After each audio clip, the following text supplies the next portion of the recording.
Welcome to light ஆக்கேஸ். சினிமாவில் உள்ள பல நடிகைகள் சிறு வயதிலேயே தங்களுடைய உயிரை மாய்த்திருக்கிறாங்க. அதற்கு பல காரணங்கள் சொல்லப்படுது.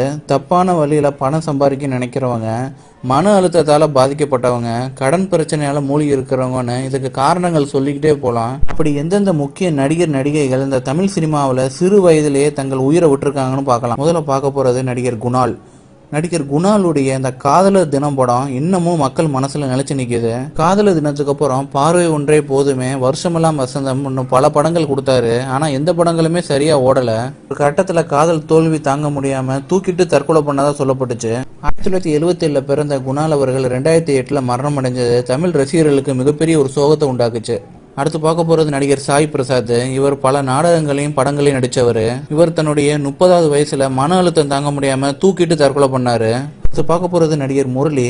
நடிகர் முரளி கொடுத்த ஹிட் படங்கள் ஏராளம். 100 படங்களுக்கு மேல நடிச்ச முரளி அவர்கள் தன்னுடைய 46 வயசுல ஹார்ட் அட்டாக் மூலம் இறந்ததா சொல்லப்பட்டுச்சு. பெண்கள் விஷயத்துல முரளி ரொம்ப வீக்னஸ் சொல்லப்பட்டாலும் அதன் பின்பு முரளி அவர்கள் தான் ஒரு நல்ல மனிதருங்கிற மாதிரி ப்ரூவ் பண்ண ஆரம்பிச்சாரு. முரளியுடைய சுந்தரா டிராவல்ஸ், இதயம் போன்ற படங்கள் இன்னமும் தமிழ் சினிமாவில் ஒரு எவர்கிரீன் ஹிட்டாக தான் கருதப்பட்டு இருக்கு. அடுத்து பார்க்க போகிறது நடிகர் கலாபவன்மணி. தமிழில் ஜெமினி படத்தில் மிகப்பெரிய அளவில் ஒரு வில்லன் கேரக்டரில் ரீச் ஆனார். கமலுடைய பாபநாசம் படத்தில் முதற்கொண்டு கலாபவன்மணி லாஸ்ட்டில் நடிச்சு கொடுத்து பெரிய பேர் வாங்கியிருப்பாரு. இப்படிப்பட்ட கலாபவன்மணி 45 வயசுல இறந்தது அவங்க ரசிகர்களை மிகப்பெரிய ஒரு பரபரப்பை கிளப்புச்சு. கலாபவன்மணிக்கு லிவர் ப்ராப்ளம் இருந்தா சொல்லப்பட்டுச்சு. அவர் உண்மையிலேயே தற்கொலை பண்ணாரா இல்ல யாரும் கொலை பண்ணாங்களாங்கிற விஷயம் இன்னமும் போலீஸால மர்மமான முறையில விசாரிக்கப்பட்டு இருக்கு.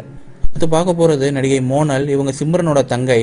தமிழ்ல குணாலோட பார்வை ஒன்றே போதுமேங்கிற படத்துல நடிச்சவங்க. இதுல ஒரு ஆச்சரியம் என்னன்னா, இந்த படத்துல நடிச்ச குணாலும் தற்கொலை பண்ணிட்டாங்க, இவங்களும் தற்கொலை பண்ணிட்டாங்க. வெறும் 21 வயசான மோனல் அவர்கள் 2002 சென்னையில தான் ரூம்ல தூக்கிட்டு தற்கொலை பண்ணது தமிழ் சினிமாவில் மிகப்பெரிய ஒரு பரபரப்பா பேசப்பட்டுச்சு.